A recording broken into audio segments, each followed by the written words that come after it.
पुण्यात्माओं, आप सिनेमा देखने जाते थे पहले, अब तो नहीं देखेंगे हम। पहले सिनेमा देखने जाते थे 3 घंटे, 3 घंटा का न्यू पता नहीं चला था किस में गए, क्योंकि कभी कुछ देख रहे हैं, कभी कुछ देख रहे हैं, कभी कुछ देख रहे हैं। 1 सेकंड में वो होया पावा था, ख़त्म होगी भाई। और बस स्टैंड पे बस की इंतज़ार कर ले, 10 मिनट में 20 बार उठेगा, 10 बार बैठेगा, आई किसी आई। तो इस तरह हम जो समाधिस्थ ऋषि होते थे, इनकी काल रोल मारा करता, इन्हें मूर्ख बनाया करता। जैसे किसी भी एक कमल में ये प्रवेश कर गए, एक कमल जैसे टीवी चैनल में कोई चैनल ऑन कर लिया और उसमें जो भी नज़ारे हैं वो यहाँ से बिल्कुल हटकर हैं, और वो ऐसे दृश्य हैं यो मन देखता देखता दंग रह जाता है, इसको पता नहीं चलता कितना समय बीत गया। तो इस प्रकार वो काफ़ी समय तक ये नज़ारे देखा करते, मोक्ष नहीं हुआ इनका। तो जो दास आपको कंसेप्ट क्लियर करने जा रहा है, इस प्रकार पार्वती का कोई चैनल ऑन हो गया और उस चैनल में वह घुस गई, लगी सिनेमा देखने। अब जब श्रुति चली जाती है दूर तो आभास शरीर को नहीं होता। जैसे हमने कई बार देखा कि बातें कर रहे होते हैं बस स्टैंड पर, और कुछ जो हमें नहीं ज़रूरत जिन व्हीकलों की, जैसे हम इंतज़ार कर रहे हैं बस की, अरे कोई ट्रक आ गया और उसके हमारे पास से गुजर गया हॉर्न देता हुआ, हमें पता भी नहीं वो हॉर्न कब देकर बजा के चला गया। हम इतने उन बातों में मगन हो गए, इतनी सुरती हमारी वहाँ से हट गई। तो ऐसे पार्वती की सुरती हट गई। और शिव जी बता रहे थे कि ऊपर देखो, मूल कमल में आपको ऐसे दिखाई देगा, हृदय कमल में ऐसे दिखेगा। तो पार्वती की समाधि लगी, किसी कमल में पहुँच गई, वह घुस गई उसमें, वह सैर सपट्टे कर रही। उधर से वो गंदा अंडा जो था तोते का, वो स्वस्थ हो गया भगवान की चर्चा सुन के। और एक महापुरुष के मुख से वो जल्दी असर करती है। तो उसी समय वो स्वस्थ होकर अंडे से बाहर निकल कर बच्चा भी बन गया तोते का। और वो तोता फिर भगवान शिव बता रहे हैं कि ये मंत्र जाप करो, इसको ऐसे ऐसे जाप करो, किलियम किलियम जपो गौरा, सुन मंडल में पहुँचा बोरा। इस पर काफ़ी लंबा प्रकरण है, फिर बताएंगे। और ऐसे हरियम हरियम जपो, तो सारा बता रहा था। तो वो वो बता रहा था, पहले तो पार्वती कह रही थी हाँ ऐसा ऐसा है, हाँ जी हाँ जी। तो फिर तोता लग गया कहना हाँ जी। अब पार्वती तो समाधिस्थ, भगवान शिव ने अला के देखा हुआ तो समाधिस्थ हो रही है, और हाँ जी की आवाज़ कहाँ से आ रही है। तो जब उसने देखा कि अवश्य यहाँ कोई व्यक्ति है, इधर उधर देखा तो तोते ने सोचा भी शिव जी पकड़ेगा, तेरी टिटवी दाबेगा। अब वो उड़ लिया, तोता वहाँ से उड़ लिया फर्र दे ही करके। अब शिव जी ने देखा कि इसने मेरा मंत्र प्राप्त कर लिया, और तोता बड़ा बदमाश होता है, यो किताब बोल लेगा इसने। और ये ऐसे बताने से किसी व्यक्ति के हाथ लग गया। जैसे ये राक्षस क्यों बन गए, जो साधना करते थे मर्यादा तोड़ गए, स्वीकार करने लगे, और उस भक्ति की से उसमें सिद्धियाँ उतनी ही आ गई जो देवताओं में थी, लेकिन उनके कर्म बिगड़ गए, तो वो बराबर की शक्ति युक्त हो गए और दुखदायी एलिमेंट बन गए। इसलिए इन मंत्रों को अभी तक हम गुप्त रखते हैं कि एक आम जो बगैर किसी अधिकारी के इसको दिया नहीं जा सकता, यह हानि कर सकता है, फिर आम समाज के लिए भी दुखदायी बन जाता है। तो ये कारण था कि जनसाधारण कहते हैं भाई ये मंत्रों को तुम्हारे गुरुजी गुप्त क्यों रखते हैं। अब उनको क्या पता, जगत को भगत की मर्यादाओं का ज्ञान नहीं होता, तो श्रेयाम सार्वजनिक क्यों नहीं करते, वो सबको क्यों नहीं बताते, कोई बात है। अब आपके पास 20 लाख रुपये हैं तो बांट देना सबको, खड़ा होगा गली में बांट दे, 10-10 रुपये, 100-100, 500, 1000-1000। जब तेन कहेगा कौन से बेटे ने दूँ, तो ठीक ठाक रखे, खराब ना कर दे। तो ये एक अनमोल धन है, ऐसे नहीं बांटा जाता। तो भगवान शिव पीछे पीछे और तोता आगे आगे, दोनों में सिद्धि उस मंत्र से, वो भी मंत्रित होकर के सिद्धि युक्त हो गया और वो भाग लिया आगे। तोते का शरीर छोड़कर वेद व्यास की पत्नी ने जमाई ली, उसके माध्यम से वो सूक्ष्म रूप से गर्भ में पहुंच गया। और जब उनका मिलन हुआ पति पत्नी का, तो उस समय उसने उसमें बॉडी धारण कर ली वेद व्यास और उसकी पत्नी से, और गर्भ में रहा। तो भगवान शिव आए पीछे पीछे और कहा कि पार्वती, वो व्यास की पत्नी, तेरे पेट में मेरे ज्ञान का चोर है, मैं इसने मारूंगा। तो उसने कहा कि क्यों मारोगे, क्या क्या गुस्ताखी कर दी, ये दी कोई जीव, मुझे तो मालूम नहीं, आप तो अंतर्यामी हैं भगवान, आपने को पता होगा क्या बात होगी कि इसने मेरा अमर मंत्र चुरा लिया, सुन लिया और ये अमर हो गया और कहीं ये किसी और को बताओगा, इसलिए मैं इसने ख़त्म करूँगा, मारूँगा। तो व्यास की पत्नी कहने लगी, बोले नाथ, एक तरफ तो आप कहते हो ये अमर हो गया, अमर हो गया तो आप मारोगे कैसे इसको? तो शिव जी वहाँ से आ गया कि भाई बात तो ठीक है, गर्भ में ऐसे साधक को हानि नहीं पहुँचा सकता, जो पूर्व जन्म के कुछ संस्कारी होते हैं वो गर्भपात से मरण नहीं होता उनका। और फिर व्यास जी और उसकी पत्नी भी साधक थे, तो साधक को कोई भी देव जो हानि नहीं पहुंचा सकता। तो भगवान शिव वापस आ गया। अब कहने का भाव ये है दास का कि पार्वती जी को वो मंत्र मिला भगवान शिव से, कहाँ? जहाँ पर आज हम एक अमरनाथ का मंदिर मानते हैं, अमरनाथ मानते हैं, और वहाँ अपने कल्याण के लिए हम वहाँ दर्शनार्थ जाते हैं कि हमारा मोक्ष हो जाएगा। अमरनाथ पर जाने से नहीं, अपने आत्माओं वो मंत्र से मोक्ष हुआ पार्वती का, उस अमरनाथ से नहीं। अमरनाथ एक स्थान है जहाँ पार्वती जी को वो अनमोल मंत्र प्राप्त हुआ था। अब इस दास के पास वो कंप्लीट स्पिरिचुअल नॉलेज है, वो अमर मंत्र है। ये अमर मंत्र जो भगवान शिव ने पार्वती जी को दिया, ये तो इतना अमर है, जब तक शिव रहेगा पार्वती की मृत्यु पुनः नहीं होगी, और एक दिन पार्वती भी मरेगी, शिव भी मरेंगे, ये अविनाशी नहीं है। श्री इसका प्रमाण है श्री देवी भागवत 3रा स्कंद सचित्र मोटा टाइप 3रे स्कंद में गीता प्रेस गोरखपुर से प्रकाशित के 123 पृष्ठ पे भगवान विष्णु स्वयं कहते हैं, अपनी माता की स्तुति करते हैं दुर्गा की, तुम शुद्ध स्वरूपा हो, ये सारा संसार तुम्ही से उद्भासित हो रहा है, मैं ब्रह्मा और शंकर आप ही के कारण हम वर्तमान हैं, और हमारा तो आविर्भाव माने जन्म और त्रोभाव माने मृत्यु हुआ करता है, हम अविनाशी नहीं हैं। अपने आत्माओं, जैसे इस दास से मंत्र आप जी को बरवाला के पुराने आश्रम में मिला है, तो उसके लिए वो पुराना आश्रम अमरनाथ है जहाँ वो मंदिर मिल वो मंत्र मिला आपको। अब उस बरवाला आश्रम में माथा टेकने तो नहीं, उस मंत्र के जाप करने से आपका मोक्ष होगा। और वो मंत्र आपको ये दास कहीं भी मिल जावे, जैसे घर घर जाया करते थे हम, वो घर में मंत्र देते थे, तो उनके लिए वो स्थान है, वो अमरनाथ जहाँ ये मंत्र मिला था। उस अमरनाथ उस अमर मंत्र के मिलने वाले स्थान से मोक्ष नहीं, चाहे माथा टेको चाहे ना टेको, उस मंत्र के जाप से मर्यादा में रहते हुए साधना करने से आपका मोक्ष होगा। जैसे पहले हम नगर नगर में जाकर सत्संग करने लगे थे, और वहाँ टेंट लगाया करते थे, भट्ठी बनाया करते थे मिट्टी ग्राउंड में, ईंटों की मट्टी भट्ठी बनाकर हलवा खीर बनाते थे, और सत्संग करके हम अगले स्थान दूसरे शहर में चले जाते थे। तो जैसे हम एक बार करनाल के अंदर सत्संग करके चले गए, हम चले गए हिसार में आ गए, तो जिस भक्तों ने वहाँ नाम लिया था, तो उनके लिए वो करनाल का वो मैदान अमरनाथ है। लेकिन अगर कोई उस बाद में कोई व्यक्ति यूँ कहे कि चल आपको वहाँ वो स्थान दिखा कर लाता हूँ जहाँ पर रामपाल महाराज का सत्संग हुआ था, तो वहाँ क्या दिखा कर लाएगा बाद में? जहाँ भट्ठी पड़ी थी ईंटों की, यूजलेस, हमने काम सारा कर लिया था, हम आगे चले गए।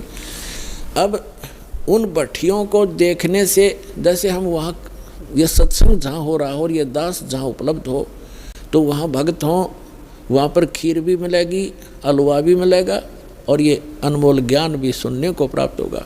अब यदि कोई व्यक्ति कहे कि चल आपको वो स्थान दिखा कर लाता हूँ जहाँ सत्संग हुआ था, वहाँ जाकर क्या दिखावे, देख यहाँ तो खीर बनी थी, यहाँ हलवा बना था, यहाँ बैठ कर नाम दिया था, तब वहाँ ना तो वह खीर ना हलवा, सूखी भट्ठी है, उन्हें 6 पे माथा टेका हो चाहिए। तो वो चीज़ तो यहाँ मिलेंगी जहाँ दास उपलब्ध है। अब ये बरवाला के अंदर है वो भट्ठी, वो खीर भी, हलवा भी, और अनमोल मंत्र और ज्ञान भी।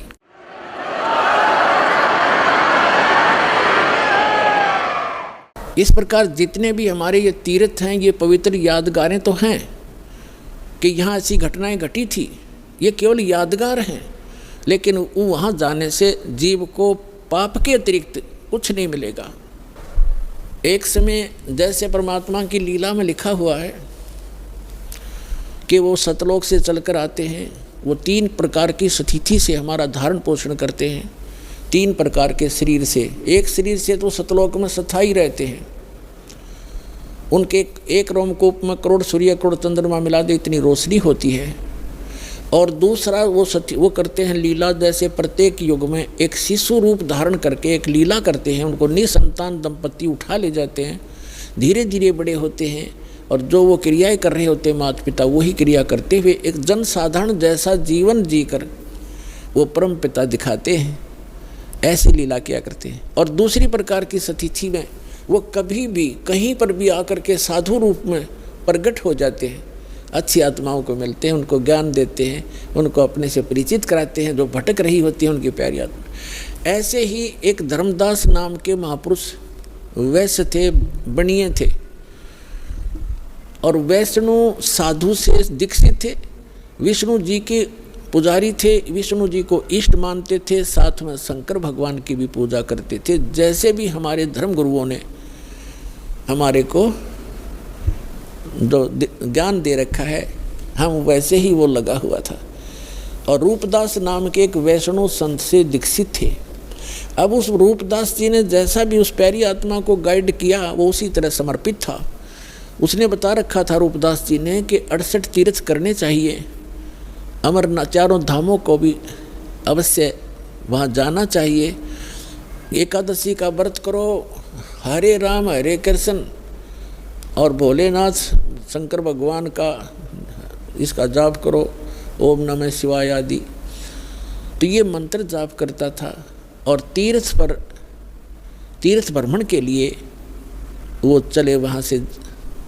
जब भगवान उनको मिले उस समय लगभग 80-82 वर्ष की उम्र थी, 85 वर्ष की उम्र थी धर्मदास जी की। तीर्थ यात्रा पर गए हुए थे मथुरा के तालाब में, जहाँ भगवान, जैसा कि हमारे धर्मगुरुओं ने बता रखा था कि यहाँ श्री कृष्ण गौ चराया करते थे, इस सरोवर में नहाया करते थे, गौओं को पानी पिलाया करते थे।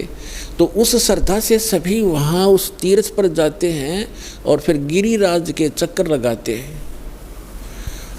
अपने आत्माओं, ये भोली आत्मा ये तो कहती हैं कि रामपाल तो हमारे देवी देवताओं को, धार्मिक तीर्थों को जो है सब अच्छे नहीं बताता। अब विचार करो, जिस गिरिराज यानी गोवर्धन पर्वत की आप महिमा गाते सुनाते हो, उसकी लीला क्या है।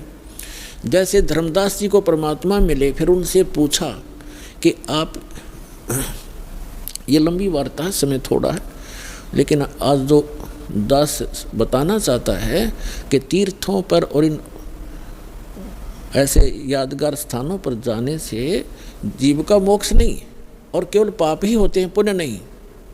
क्योंकि पुण्य तो इसलिए नहीं कि शास्त्र, वो श्रीमद् भगवद गीता में वर्णन नहीं उसका, और जो शास्त्र में वर्णित साधना नहीं है, वो अध्याय नंबर 16 के गीता के मंत्र 23 में स्पष्ट ही कर दिया है कि शास्त्र विधि को त्याग कर जो मनमाना आचरण करते हैं उनको कोई लाभ नहीं होता, ना सुख होता, ना गति होती, और ना ही उनको कोई सिद्धि प्राप्त होती, यूजलेस। तो धर्मदास जी को परमात्मा एक जिंदा महात्मा के रूप में मिले। पहले तो तालाब में नहाए, फिर विष्णु जी की एक मूर्ति शालिग्राम था, उसको नहाया धोया, नए कपड़े पहनाए, पुराने कपड़े धो कर सुखा दिए भगवान के। फिर धूप दीप दे करके उसको दो ऐसे धूप धाप दे कर लग गया गीता का पाठ करने। परमात्मा निकट से बैठ के 20-30 फुट की दूरी, 50 फुट की दूरी पे, और ध्यान से सुन रहे हैं, जैसे बहुत अच्छा लग रहा है। धर्मदास जी ने भी उस दिन एक अध्याय करा करता पाठ था, उस दिन 4-5 मोटे मोटे से 4-5 अध्याय सुना दिए। ये जान करके ये सामने बैठा एक मुसलमान हमारे धार्मिक ग्रंथ ज्ञान से कितना प्रभावित है।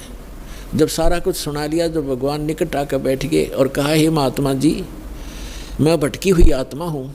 देखो पुण्यात्माओं, हमारे पिता ने हमारे तक पहुँचने के लिए कितना कैसे छल-छिद्र करने पड़ते हैं, क्योंकि काल ने हमारी इतनी बुद्धि खराब कर दी इस गलत ज्ञान से, और यह झूठे सुख में इतने रंग दिए। ब्रह्मा विष्णु महेश को इष्ट मानकर हमारी पूजा में, इनकी पूजा में दृढ़ कर दिए। तो अपने आप को एक दास कहते हैं, अज्ञानी कहते हैं, और उस जीवात्मा को विद्वान कहते हैं, महापुरुष कहते हैं और महाराज कहते हैं, क्योंकि वो वैष्णव परंपरा से दीक्षित हो गया था और चौथे आश्रम में चल रहा था, संन्यास ले चुका था लगभग। यानी संन्यास का मतलब भगवान की भक्ति में ही ज़्यादा रहता था। तो उसको कहते हैं भगवान के, हे महाराज जी, मुझे कुछ ज्ञान सुना, आपका बहुत अच्छा ज्ञान लग रहा था मुझे, लेकिन मैं समझ नहीं पा रहा था। तो फिर लगा धर्मदास जी ने बताया कि 68 तीर्थ करने चाहिए, रामकृष्ण का जाप करना चाहिए, ओम नमः शिवाय का जाप, यानी भगवान शिव की भक्ति करनी चाहिए। तो भगवान ने कहा कि मुझे आप अपना दीक्षा दे दो, मुझे, मैं कुछ भक्ति कर लूँ। तो धर्मदास जी ने कहा कि मैं दीक्षा देने का अधिकारी नहीं हूँ और ऐसे कोई दीक्षा देने से कोई लाभ नहीं होता। मैं आपको अपने गुरुजी रूपदास जी से मिला दूंगा, आप उनसे दीक्षा ले लेना। और बगैर किसी आज्ञा से, अधिकारी से, ना दीक्षा लेने वाले को लाभ, देने वाले को पाप गणा। मैं नहीं कर सकता ऐसी गलती। तो तब तक परमात्मा ने कहा कि मेरी कुछ शंकाओं का समाधान कर दो, ताकि मैं आपके गुरुजी के पास जाकर दीक्षित हो सकूं। ये क्या बताने लगा धर्मदास कि हम कोई जीव हिंसा नहीं करते, हम कोई जीव हिंसा नहीं करते, हम तो वैष्णव साधु हैं, हम मांस वास नहीं खाते। तो परमात्मा ने कहा कि देखो, आप यहाँ क्या क्रिया की आपने, कि गिरिराज का एक पूरा चक्कर लगाया मैंने, इस गोवर्धन का चक्कर लगाया है, और आज यहाँ रुका हूँ, और इस भगवान के ये धाम है, ये तीर्थ है मथुरा का, इसमें स्नान किया है। इसमें स्नान करने से बड़ा पुण्य होता है, बड़े इसमें लाभ होता है, मोक्ष होता है, और गिरिराज का जो चक्कर लगाने से जीव का कल्याण होता है। परमात्मा बोले कि आप गीता को सत्य मानते हैं? हाँ जी मानता हूँ। आप नाम क्या जपते हो? हरे राम हरे कृष्ण कृष्ण कृष्ण हरे हरे, राधे राधे श्याम मिला दे। क्या ये मंत्र गीता जी में है? कि नहीं, जो गुरु मंत्र दे दे उसी से लाभ होगा। गीता अध्याय नंबर 16 के श्लोक नंबर 23 में लिखा है कि शास्त्र विधि को त्याग कर, आप ही पढ़ रहे थे अभी, भगवान ने कहा जो मनमाना आचरण करते, अपनी मनमुखी जो मंत्र जाप करते हैं, वो यूजलेस है, ना उनको सुख होता है, ना कोई गति होती है, ना उनको कोई सिद्धि प्राप्त होती। आप तो गीता को पढ़ते हो, करते हो इसके विपरीत हो, आप विधान तोड़ रहे हो। और गीता का ज्ञान किसने बोला? महात्मा परमात्मा ने कहा कि श्री कृष्ण जी ने बोला। अच्छा, श्री कृष्ण श्री कृष्ण कौन है? कि विष्णु जी। विष्णु जी की मृत्यु होती है कि नहीं? वो तो अजरो अमर है, वो परमात्मा सर्वशक्तिमान। अच्छा, गीता जी का ज्ञान दिया, श्री विष्णु कहो चाहे श्री कृष्ण कहो, आपके शब्दों में। हाँ जी, हाँ जी। तो गीता अध्याय नंबर 4 के श्लोक नंबर 5 और 9 में आप ही पढ़ रहे थे। ये खुद कहता गीता ज्ञानदाता कि मेरे और तेरे अर्जुन बहुत जन्म हो चुके, तू नहीं जानता, मैं जानता हूँ। दूसरे अध्याय के 12वें श्लोक में आपने पढ़ा। यानी परमात्मा ने ये संकेत में बताया कि अभी आप पढ़ रहे थे, वो खुद कह रहा है कि मेरी दिन मृत्यु होती है। ये 10 श्लोक बता रहा है आपको। और 10वें अध्याय के दूसरे श्लोक में कहा कि मेरी उत्पत्ति को ना ये देवता जानते। स्तब्ध हो गया एकदम, जैसे सुन हो जाकर।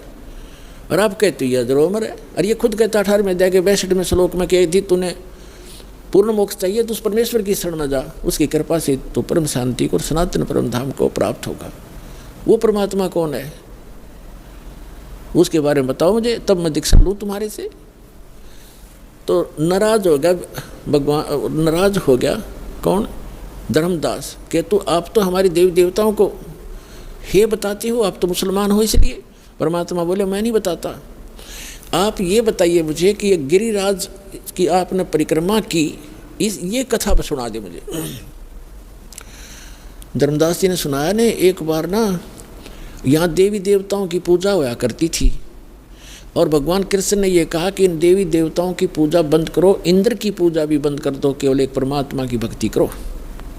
जिससे एक शुद्ध होकर के इंद्र ने इतनी जबरदस्त वर्षा कर दी, 96 मेघ माला, 96 करोड़ मेघ माला एकदम वर्षा दी, मूसलधार वर्षा होगी। तो भगवान शिव ने, कृष्ण ने इस गिरिराज को उठा लिया था हाथ पे और सारे ब्रज की रक्षा कर ली, सारा इंद्र बरस लिया, सारा वर्षा हो ली, कोई खूब मूसलधार, लेकिन एक बूंद भी नीचे नहीं आने दी। इस गोवर्धन के ऊपर ही सोख दी भगवान ने। परमात्मा बोले थारी बुद्धि ले गए चोर। अब तेरे कृष्ण जी कहने लग रहे देवी देवताओं की पूजा मत करो, देवताओं के मुखिया इंद्र की भी पूजा छुड़वाई उन्होंने, और तुम इन देवताओं के चपट रहे, और फिर मैं देवताओं की थारी बेइज्जती करता हूँ। और जिस जोड़ में तू ना आया, इस मनुष्य ने तो छोड़ के वो चले गए। श्री कृष्ण द्वारका में रहा करते थे, वहाँ जाओ ना, वहाँ गड्ढो तुम। अब वो द्वारका भी ना रही, वो समुद्र में डबो दी, इसलिए डबो दी थी कि यहाँ धक्के खाना होंगे ये बोली आत्माएं, मोक्ष होगा भक्ति से। अपने आत्माओं ये ज्ञान है, अभी तक हमने अज्ञान भर रखा था अपने अंदर। ये काफ़ी लंबी कथा है, लेकिन शॉर्ट में जो दास बताना चाहता वो इतना ही है। फिर परमात्मा ने कहा कि आप कहते हो कि मैं कोई जीव हिंसा नहीं करते, आप कहाँ से चल कर आए हो? कि बांधवगढ़ से आया हूँ। कहाँ? मथुरा में। कितनी दूरी है, कितना डिस्टेंस है मथुरा और बांधवगढ़ का? धर्मदास जी ने कहा यानी 250-300 मील होगा। कोस, पहले कोस चलती थी, यानी 850 किलोमीटर डिफरेंस है मथुरा और बांधवगढ़ का। तो परमात्मा ने कहा किस साधन से आए आप? धर्मदास जी ने कहा मैं पैदल आया हूँ महात्मा भाई, पैदल आया हूँ जिंदा महात्मा जी, मैं पैदल आया हूँ। तो परमात्मा ने कहा वहाँ से लेकर इस मथुरा तक आपने कितने जीव मार दिए, गिनती नहीं हो। और इस तालाब में नहाए, इस मथुरा के इस तालाब में नहाए, ये लोटा पानी का भर के लाए हो आप, देख इसमें कितने जीव जंतु। ये तो इस 2 लीटर पानी में इतने, और उसमें जिसमें आप मल कर नहा रहे थे, कितने जीवों का कतूमर काट दिया धर्मदास, करोड़ों जीव मार दिए इतने। और इंतजार तुम कहते हो मोक्ष होगा, तुम तो पाप के भागी होगे। पृथ्वी ऊपर पग जो धारे है, करोड़ जीव एक दिन में मारे। कहते सत्य ब्राह्मण की है हत्या, जो चौका तुम देवो नित्या। ब्राह्मण संस हत्या जो होई, जल स्नान करत हो सोई। अब जैसे आपके शास्त्रों में कहा है कि ब्रह्म हत्या का पाप बहुत भारी होता है, जीव हिंसा ब्रह्म, और जैसे जीव हिंसा ब्रह्म का होता है, वैसे भक्त को मारा जाए और जीव हिंसा होती है। तो कहते एक जो तुम ये खाना बनाने से पहले मिट्टी और गोबर से वो स्थान लीपा जाता था, और कहते हैं आपने जो ये चौका लीपा है जहाँ रोटी बनानी थी, इतने पोर्शन में 1000 करोड़ जीव मार दिए। कहते हैं कि पृथ्वी ऊपर पग जो धारे, करोड़ जीव एक दिन में मारे। जैसे आप सारा दिन घूमते फिरते हो, एक दिन में आप करोड़ों जीवों को नाश मार डालते हो। और कहते सत्य ब्राह्मण की है हत्या, जो चौका तुम देवो नित्या। जो नित्य तुम लिपा पोती करते हो, इसमें सत्य ब्राह्मण जैसी जीव हिंसा हो जाती है। और ब्राह्मण सेंस हत्या जो होई, जल स्नान करते हो सोई। इस तालाब में नहाते हो ना, इसमें इतने जीव मर जाते हैं, 1000 ब्रह्म हत्या का पाप तुम्हें लगता है। हरी भांति पृथ्वी के रंगा, अंत कोट जीव उड़े पतंगा। खान पान में दमन प्राणी, कैसे पाओ मोक्ष निशानी। तुम खाते हो पीते हो, इसमें भी जीव मरते हैं। आटा गूंदते हो, इसमें भी मरते हो। पोछा लगाते हो, इसमें भी मरते हैं। और तुम कहता है हम जीव हिंसा नहीं करते। अपने आत्माओं के कहने का भाव ये है दास का कि उस तीर्थ पर जाने और आने में आपने जो पाप जीव मारे वो तो आपके बैड अकाउंट में, और पुण्य एक भी को नहीं, क्योंकि वो सदग्रंथों के विपरीत साधना है। शास्त्र विधि को त्याग कर वो मनमाना आचरण है। तो यहाँ आपके मन में ये शंका आवेगी। अच्छा, एक तो ये कंसेप्ट आज का जो सत्संग है, ये कंसेप्ट चल रहा है कि तीर्थ क्या है, ये अमरधाम वैष्णो देवी आदि कैसे बने, ये क्लियर हो गया। एक दूसरा ये था कि भगवान के दर्शन से नहीं मंत्र से मोक्ष होगा, जैसे भगवान, जैसे आप श्री कृष्ण जी, श्री विष्णु जी और श्री भगवान शंकर जी को भगवान मानते हो, जैसे पार्वती से ज़्यादा दर्शन शिव के कोई नहीं कर सकता। वह तो उसकी धर्मपत्नी थी, अर्धांगिनी थी, सबसे ज़्यादा दर्शन वो एक कराया करती, लेकिन मोक्ष नहीं था। उस मंत्र से मोक्ष हुआ। भगवान खुद वो परम अक्षर ब्रह्म 120 वर्ष तक भारतवर्ष की पृथ्वी पर काशी के अंदर रह कर चले गए और करोड़ों व्यक्तियों ने दर्शन करे, लाखों ने।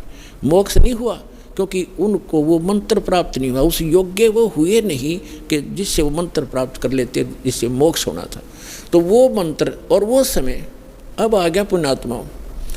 अब ये वो कलयुग का धन है आपके माता पिता जिनसे आपका जन्म हुआ, ऐसे समय में जो परमात्मा